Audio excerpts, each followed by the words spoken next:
সেটা হলো মনে করো কিছু সংখ্যাগুলোকে তোমার ক্রমিক আকারে সাজানো আছে। যেমন আমি যদি বলি 1 2 3 4 5, মনে করো এই ধরনের কিছু সংখ্যা ক্রমিক আকারে সাজানো আছে। তাহলে এখানে মাঝে কি আছে দেখো তো, কমা আছে। যদি কমা থাকবে সেটাকে অনুক্রম বলবো। আর অনুক্রম থেকে যখন আমি এই কমা চেঞ্জ করে আমি যখন এখানে প্লাস দেবো, তখন সেটা তোমার একটা ধারা হয়ে যাবে। ঠিক আছে, তখন সেটা তোমার একটা ধারা হয়ে যাবে। ঠিক আছে, আর এই ধারার উপর, ধারাটার মধ্যে তোমার সীমার উপর ডিপেন্ডেন্ট করে ধারাটা দুই প্রকার, একটা হলো সসীম আর একটা হলো অসীম। যেমন দেখো এই ধারাটা কিভাবে যাচ্ছে, এই যে প্লাস দিয়ে দেখো ডট ডট আকারে কিন্তু বাড়ছে, দ্যাট মিনস এটা ইনফিনিট, তোমার এটা অসীম ভাবে যাচ্ছে, তাহলে এটাকে বলবো আমরা অসীম ধারা। ঠিক আছে, তাহলে সসীম কোনটা? যেমন দেখো এটা যাচ্ছে, যাওয়ার পর যদি এখানে প্লাস দিয়ে যদি একটা কিছু বলে দেয় যে 50 আছে, তার মানে একটা সীমাবদ্ধ আছে, আমি 50-এর পর যেতে পারবো না, তাহলে তোমার এটা সসীম ধারা। ঠিক আছে, তো এই যে সসীম ধারা আর অসীম ধারা সেটা তো আমরা বুঝলাম। তার উপর এই ধারাটাকে বেসিক্যালি আমরা আরো দুইটা পার্টে পার্ট করতে পারি, সেটা হলো একটা হলো সমান্তর ধারা আর একটা হলো গুণোত্তর ধারা। তোমাদের জেনারেল ম্যাথ বইয়ে তোমরা সমান্তর ধারা নিয়ে বিস্তারিত আলোচনা করছো। এখানে আমার হায়ার ম্যাথে দ্যাট মিনস এই যে হায়ার ম্যাথে আমরা অসীম ধারা, এই অসীম ধারার মধ্যে টোটালি আমরা গুণোত্তর ধারা নিয়ে ডিসকাশন করবো। পুরোটা চ্যাপ্টারই গুণোত্তর ধারা নিয়ে আছে, তো আমরা চেষ্টা করবো আজকে গুণোত্তর ধারা নিয়ে টোটালি কাজ করার জন্য। তো এটা তো একটা কি ধারা, এটাকে দেখো তো তুমি একটু চিন্তা করো, এখানে 1 থেকে যখন 2 আসে ডিফারেন্স কত? আমি যদি এটা থেকে এটা বিয়োগ করি কত হচ্ছে 1, এটা থেকে এটা বিয়োগ করি কত হচ্ছে 1, তাহলে প্রত্যেকটা কিন্তু 1 আকারে বাড়ছে। দ্যাট মিনস এটা যদি 1 আকারে বাড়ছে, আমরা কি জানি সমান্তর ধারার ক্ষেত্রে যে সমান্তরে দেখো এখানে সমান যোগ অন্তর মানে কি, অন্তর মানে কিন্তু বিয়োগফল। ঠিক আছে, এই সমান্তর থেকে কি আসছে, এখানে আসছে সমান, আর এই অন্তর থেকে কি আসছে, অন্তর মানে কিন্তু বিয়োগফল। দ্যাট মিনস আমরা কি বুঝছি যে সমান বিয়োগফল, একটা পদ থেকে আরেকটা পদ এইভাবে পরপর যেতে যেতে আমার বিয়োগফলগুলো পরস্পর সমান হতে হবে। যখন এটা সমান হবে তখন আমরা বলবো এটা সমান্তর ধারা। তাহলে গুণোত্তর ধারাটা কি?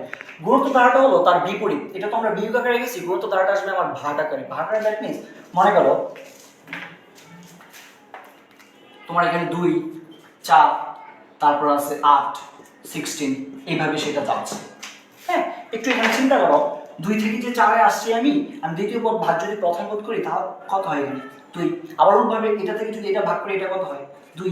এইভাবে কিন্তু পরপর 2 আকারে করে সেটা বাড়ছে। তাহলে এখানে কি 2 গুণ আকারে বাড়ছে না? 2 যখন গুণ আকারে বাড়বে সেটাকে বলবো আমরা গুণোত্তর ধারা। ঠিক আছে, ঠিক আছে, তোমরা জানোই যে এ মানে প্রথম পদ, আর মানে আমার সাধারণ অনুপাত, আর এন মানে হলো তম। যে আমার এখানে যদি আমাকে বলছে 10তম পদটা বের করতে, তাহলে এনার জায়গায় আমি 10 দেবো। এইভাবে এটা হলো আমার এনতম পদ। তারপর তুমি দেখো সমষ্টি নিয়ে কিছু সূত্র আছে, যেমন এনতম পদের সমষ্টি।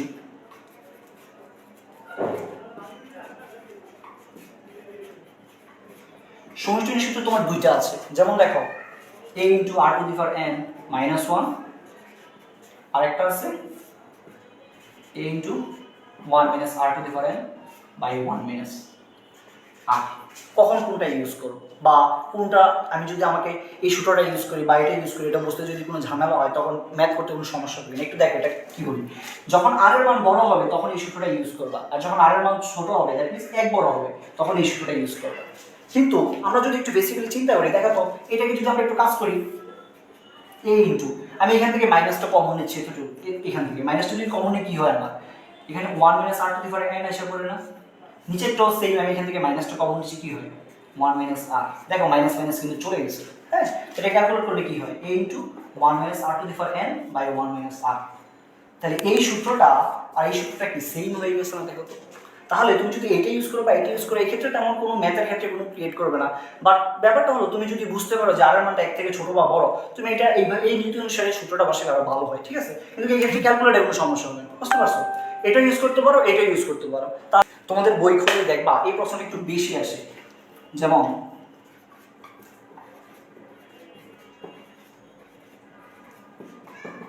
এরকম একটা ধারা দেওয়া আছে যে n সংখ্যক পদ পর্যন্ত।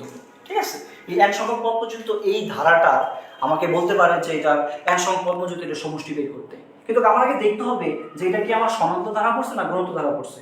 একটু দেখো এখান থেকে 3 থেকে 33 আসছে, আমি যদি বিয়োগ করি এখান থেকে এখানে ডিফারেন্স কত হয় 30, এর ডিফারেন্স কত হয় এটা তোমার 330 এরকম, বা 300 হবে বরাবর, এটা থেকে বিয়োগ করলে 300 হবে বরাবর। তার মানে কিন্তু ডিফারেন্স কিন্তু সেম হচ্ছে না, তাহলে আমি এটা বলতে পারি না এটা যে সমান্তর ধারা। গুণোত্তর ধারা যদি হিসাবে যায়, গুণোত্তর ধারা করলে কি হয় দেখো, যদি আমি দ্বিতীয় পদ থেকে প্রথম পদ ভাগ করি কত হচ্ছে 3 দিয়ে এটাকে ভাগ করলে হবে 11, আবার সেম এটা থেকে ভাগ করলে দেখো কত হচ্ছে। তো এইভাবে করলে বোঝা যায় যে এটা আমার গুণোত্তর বা সমান্তর কোনটার মধ্যে পড়ছে না। তাহলে আমার যদি এটাকে সূত্রে ফেলাতে হয় আগে তো এটা আমার সমান গুণোত্তর দ্বারা আনতে হবে, আনার পরে তারপর আমি সূত্র করতে পারবো। তো তার জন্য একটা টেকনিক আছে, টেকনিকটা কি দেখো। দেখো কি করা যায়, এই পুরোটা থেকে এখানে যেহেতু 333 এরকম আছে, আমি চাইলে কিন্তু এখান থেকে 3 কমন নিতে পারবো। 3টা কমন নিলে কি হয় দেখো, এখান থেকে 3 কমন নিলে কি হয় 1 11 111 প্লাস এভাবে যেতে যেতে n সংখ্যক পর্যন্ত। ঠিক আছে, আচ্ছা তারপর টেকনিকটা কি দেখো, এখানে 3 কমন নেওয়ার পর আমার তো সবগুলো এক হয়ে গেছে। অল টাইম মনে রাখবা তোমার এখানে 3 থাকো 333 বা এখানে থাকতে পারে 2 22 222 বা 7 দিয়েও থাকতে পারে 7 77 777। এই সবগুলো ম্যাথেরই একটাই টেকনিক, যাই থাকবে সেটাই কমন নিবা। কমন নেওয়ার পর সবগুলোকে এক করবা, এক করার পর এই পুরোটাকে 9 দ্বারা গুণ করতে হবে অল টাইম। হ্যাঁ, তো আমি যদি 9 দ্বারা গুণ করি দেখো 9 দ্বারা গুণ করা যাবে না বেসিক্যালি, যে উভয় পক্ষ থেকে আমরা এই যে দেখো এই পার্টও 9 দ্বারা গুণ করব আর 9টা নিচে নিয়ে আসবো। তার মানে কি এটা কি বোঝাচ্ছে দেখো একটু,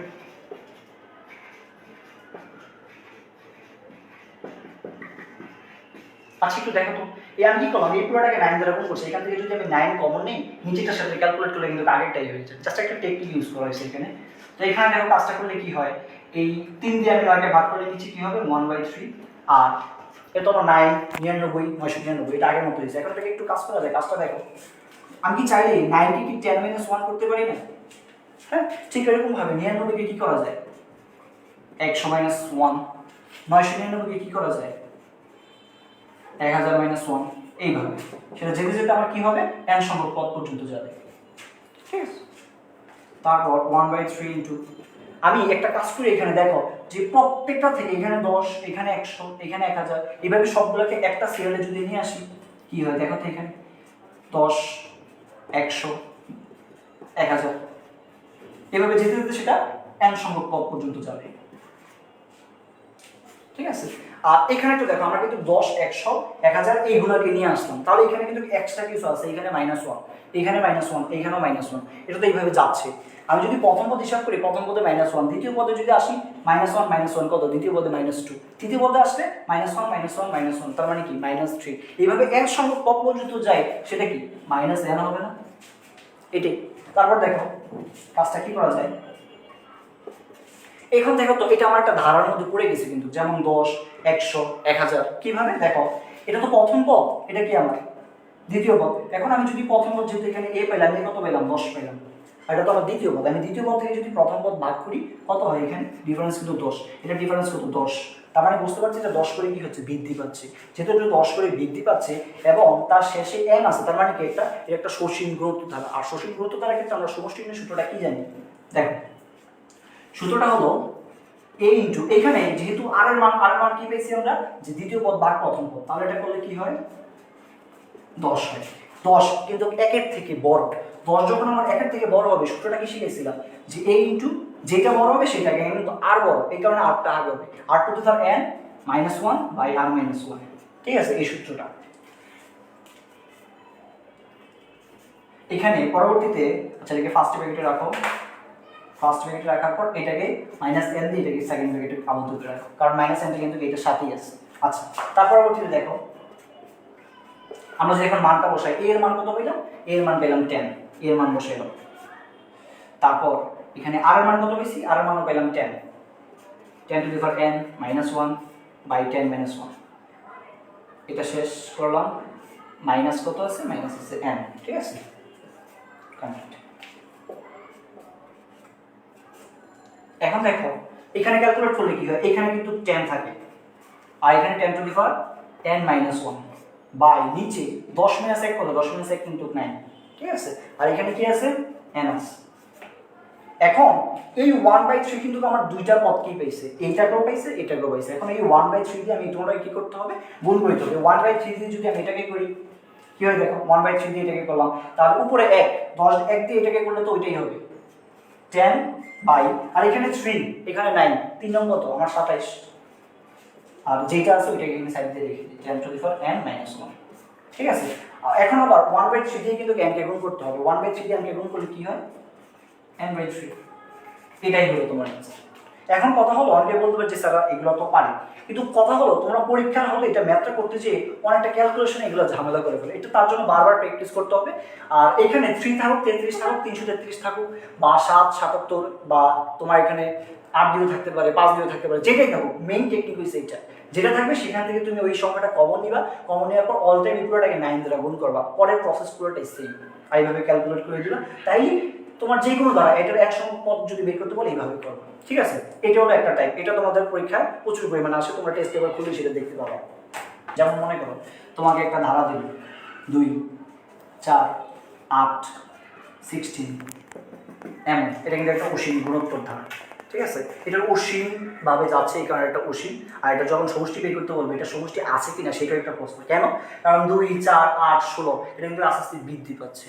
দ্যাট মিনস যখন একটা বরাবর বৃদ্ধি পাবে সেটা কিন্তু মিলিয়ন ট্রিলিয়ন পর্যন্ত যেতে পারে, তাহলে এটা অসীমতক সমষ্টি আছে কিনা সেটা বের করার একটা টেকনিক আছে। এখন অসীমতক সমষ্টির জন্য আমরা যে সূত্রটা জানি সূত্রটা কি, যেটাকে s ইনফিনিটি দ্বারা প্রকাশ করে, s infinity equal a by 1 minus r, ঠিক আছে, a বাই 1 মাইনাস r। এখন একটু দেখো, আগে দেখতে হবে এখানে আমার সাধারণ অনুপাতটা কত। এখানে আমি যদি সাধারণ অনুপাতটা বের করি, দ্বিতীয় পদ ভাগ প্রথম পদ কত পাই? এখানে 2 পাই, যেটা কিন্তু আমার 1 থেকে বেশি, 1 থেকে বড়। যেহেতু এটা 1 থেকে আমার বড় হয়ে গেছে, তাহলে কিন্তু সেটার অসীমতক সমষ্টি নাই। দ্যাট মিনস তাহলে কখন অসীমতক সমষ্টি থাকবে? অসীমতক সমষ্টি তখনই থাকবে যখন কিনা r এর মানটা আমার 1 থেকে কি হবে, এটা তোমার এরকম হবে, যেটা মিনিমাম আমার 1 থেকে কি হতে হবে, ছোট হবে। আর এটাকে ভাঙাইলে আমরা কি পাই? যখন তোমার এই সীমাবদ্ধতার মধ্যে থাকবে তখনই কিন্তু কোনো ধারা অসীমতক সমষ্টি থাকতে পারে। কিন্তু এখানে আমরা কি পেলাম? 2 পেলাম আর এর মান, যার কারণে এটা আমরা বলতে পারি এটা অসীমতক সমষ্টি নাই। তাহলে কোনটার অসীমতক সমষ্টি আছে? যেমন মনে করো তোমাকে প্রশ্নটা এমন দিল যে 1 প্লাস হাফ প্লাস 1/4 প্লাস 1/8 এরকম, ঠিক আছে। এখানে প্রথম পদ কি? আমার প্রথম পদ হলো এটা প্রথম পদ, তাহলে সাধারণ অনুপাত আমরা কি পাই? সাধারণ অনুপাত দ্বিতীয় পদ ভাগ প্রথম পদ, তাহলে এটা কি হয় ক্যালকুলেট করলে? হাফ, যেটা কিনা আমার এই সীমাবদ্ধতার মধ্যে পড়ে, ঠিক আছে। যে 1 থেকে দেখো এটা কি বলছে 1 থেকে ছোট হতে হবে, যদি আমরা 1 থেকে ছোটই, তাহলে বলতে পারি এই ধারাটা আমার একটা অসীমতক সমষ্টি আছে। তো যখন অসীমতক সমষ্টি আছে তাহলে এটা কি হবে ক্যালকুলেট করলে? s infinity equal a by 1 minus r। এখানে a বলতে আমরা কি বুঝছি? 1, এই যে 1 মাইনাস r, আর কি আছে? হাফ। তাহলে 1 বাই এটা ক্যালকুলেট করলে হাফ, আর এটা ক্যালকুলেট করলে হচ্ছে 2, ঠিক আছে। তো কোন ধারা অসীমতক সমষ্টি আছে কি নাই সেটা বোঝার টেকনিকটা কি? সেটা হলো যে আর এর মানটা 1 থেকে কি হতে হবে, ছোট হতে হবে। এই কন্ডিশনটা মাথায় রাখবে। এই কন্ডিশন যখন ফলো করবে তখনই কিন্তু শুধুমাত্র অসীমতক সমষ্টি থাকবে, এগুলো থাকবে না। তাছাড়া এটার সাথে তোমার আরেকটা প্রশ্ন একটু বেশি আছে, সেটা হলো কোন ধারার উপর এই যে x এর উপর কি সত্য আরোপ করলে কোন ধারার অসীমতক সমষ্টি থাকবে এবং সেই সমষ্টি নির্ণয় করা। দেখো এটা আমি একটু টিপস দেখা দিচ্ছি কিভাবে করতে হয় এটা। যেমন মনে করো তোমাকে প্রশ্নটা এরকম দিল যে 1/x plus 1 plus 1/x plus 1 whole square, এইভাবে একটা ধারা যাচ্ছে। আমাকে এখানে প্রশ্নটা বললো যে x এর উপর কি সত্য আরোপ করলে ধারার অসীমতক সমষ্টি থাকবে এবং সেই সমষ্টি নির্ণয় করো। দেখো এখানে আমরা প্রথম পদ কি পেলাম? প্রথম পদ পেলাম এটা, আর সাধারণ পদ যদি বের করি দ্বিতীয় পদ ভাগ প্রথম পদ, এটা থেকে এটা ভাগ করলে আমার এটাই হবে, ঠিক আছে। এটা থেকে এটা ভাগ করে থাকে এটাই হবে, ঠিক আছে। তাহলে আমরা এখন কি জানি? কোন ধারা অসীমতক সমষ্টি তখনই থাকবে যখন ওই ধারাটা 1 থেকে ছোট হবে এবং -1 থেকে বড় হবে। তো তার নিশানটা কি? এখানে আমরা কি জানি কোন ধারা অসীমতক সমষ্টি থাকবে যদি এবং কেবল যদি লেখা তারপর এই কথাটা এইভাবে লিখলাম, ঠিক আছে। তো এইটা মানে আমরা কি জানি? এটা মানে কি জানি? -1 এটা লিখি, ঠিক আছে। তো এখানে -1 এর জায়গায় -1 রাখো, আর এর মান কি পেয়েছি? আর এর মান পেয়েছি এটা, এখানে আর এর মানটা বসাও, ঠিক আছে। তো একবার যদি এটা যেটাতে একটা আমার অসীম এটাকে কি বলে? এটা অসীমথক বলা হয়, বা এটাকে ক্যালকুলেট করার সিস্টেম কি? প্রথম দুইটাকে একবার করতে হবে, পরের দুইটাকে একবার করতে হবে, ঠিক আছে। এটা একটা অসমতা, অসমতা মেইন এই তিনটা একসাথে করা যায় না। প্রথম দুইটাকে একবার করতে হয়, পরের দুইটাকে একবার করতে হয়। আমরা যদি এই প্রথম দুইটাকে একবার করি কি হয় দেখো তো। এখন এটাকে করলে কি হয়? আমরা যদি একটু ব্যস্তানুপাত করি, ব্যস্তানুপাত মানে কি? নিচেরটা উপরে চলে যায়, উপরেটা নিচে চলে আসে। এটা নিচে মনে 1 আছে, এটাকে ব্যস্তানুপাত করলে ওইটি -1ই হয়, এটা নিয়ে কোনো সমস্যা নেই। আর ব্যস্তানুপাত করার ক্ষেত্রে একটা কথা মাস্ট বি মনে রাখবা, সেটা হলো চিহ্নটা কিন্তু আমার অটোমেটিক চেঞ্জ হয়ে যাবে। ব্যস্তানুপাত করলে চিহ্ন কি হয়ে যাবে? চেঞ্জ হয়ে যাবে। এই কারণে চিহ্নটা আমার উল্টাই গেছে, দেখো। তাহলে এটা ক্যালকুলেট করলে আমার কি হচ্ছে? আমরা উভয় পক্ষে যদি তোমার -1 করি, ঠিক আছে, আমার এখান থেকে যেহেতু +1 আছে, আমার টার্গেট কি x এর মান বের করা, তো এখানে তো +1 আছে, এই কারণে আমি ওকে -1 করলাম। এটা ক্যালকুলেট করলে কি হয় -2, আর এখানে থাকে শুধুমাত্র x। এটা যেই কথা আমার এইটা কিন্তু একই কথা, আমরা একটা কন্ডিশন পেয়ে গেলাম। তাহলে আরেকটা কন্ডিশন অনুরূপভাবে যদি বের করি, এখন এটাকে যদি আমরা আবার একইভাবে ব্যস্তানুপাত করি, ব্যস্তানুপাত মানে কি, আমার নিচেটা উপরে চলে যাবে, উপরটা নিচে চলে আসবে, আর তখন কি হয়ে যাবে, আমার চিহ্নটা অটোমেটিক চেঞ্জ হয়ে যাবে। আর এটা ক্যালকুলেট করলে কি পাচ্ছি আমরা 0 পাচ্ছি। দ্যাট মিন্স দেখো আমরা দুইটা কন্ডিশন কিন্তু পেয়ে গেছি, এই একটা কন্ডিশন, এই একটা কন্ডিশন, ঠিক আছে। তো কোন ধারার অসূচক সমষ্টি তখনই থাকবে, এই যে আমাকে যখন প্রশ্নটা বলছে যে x এর উপর কিশোর তার উপরে ধারার অসূচক সমষ্টি থাকবে, এই যে এই একটা কন্ডিশন, এই একটা কন্ডিশন, দুইটা কন্ডিশন যখন থাকবে তখনই আমার ধারার অসূচক সমষ্টি থাকবে। তাহলে আমার অসূচক সমষ্টিটা এখন বের করলে কি হয় দেখো, s infinity equal a by 1 minus r। এখন a মানে কি, প্রথম পদ কি পেয়েছি দেখো, প্রথম পদের জায়গায় দাও 1 minus r কি পেয়েছি, r কিন্তু 1 by x plus 1। এটা ক্যালকুলেট করলে কি হয়, উপরটা উপরে থাকো, আর নিচেটাকে যদি আমরা এলসিএম করি, একবার উল্টে ফেলি, এলসিএম করলে কি হবে, এটা উপরে চলে যাবে, আর এখানে 1 plus x minus 1 এরকম। তাহলে দেখো এখানেও আমার 1 plus x আছে, এখানেও 1 plus x আছে, দুইটা যদি আমরা বাদ দিই চলে গেল, +1 -1 চলে গেল, তাহলে ক্যালকুলেট করলে কি থাকতেছে 1 by x। এটাই তোমার आंसर। এই প্রশ্নটা তোমরা মডেল টেস্ট করলেই দেখবা যে এই প্রশ্নটা অনেক পরিমাণ আসছে, জাস্ট এইগুলো হয়তো চেঞ্জ হয়েছে, কিন্তু মেইন কন্ডিশন বেশি দেখা যায়। যেমন মনে করো প্রশ্নটা তোমাকে এরকম দিল, এটা কিন্তু একটা তোমার পুনর্মণিকা আছে, তোমাকে বলতে পারে যে এটার মূলদীয় ভগ্নাংশ প্রকাশ করো, এটাকে মূলদীয় ভগ্নাংশ প্রকাশ করার সিস্টেমটাকে দেখো। এটাকে পুনর্মণিক মানে কি বুঝেছে, যে এই সংখ্যাটা আমার বারবার রিপিট হচ্ছে, তাহলে এটা কি করা যায়, এইভাবে লেখা যায়, যত ইচ্ছা আমি ততবার দিতে পারবো, কিন্তু আমার এত দেওয়ার প্রয়োজন নেই। এখন এটাকে আমরা এইভাবে করতে পারি না, দেখো এটাকে আমি এইভাবে পার্ট করলাম, পরেরটাকে যেই দুইটা নিছি সেই দুইটাকে রাইখা বাকি দুইটা আবার নিলাম। এখন এখানে যে চারটা নিয়েছি, চারটার জায়গায় আবার 0 দিয়ে পরের দুইটা। এখন তোমরা একটু কাজ করে দেখো, এই তিনটাকে যোগ করলে দেখবা বেসিক্যালি তোমার এটাই হচ্ছে, এখানে কিন্তু মানের কোনো পরিবর্তন হচ্ছে, জাস্ট একটা টেকনিকে আসলো আর কি। এখানে দেখো এটাকে আমার প্রথম পদ, তাহলে এখানে আরটা কি হবে, যে দ্বিতীয় পদ ভাগ প্রথম পদ, আর এটাকে ক্যালকুলেট করলে আমার কি হবে দেখবা, তোমরা ক্যালকুলেট করে দেখো 0.01 এরকম পাইবে, ঠিক আছে। এটা হলো আর এর মান।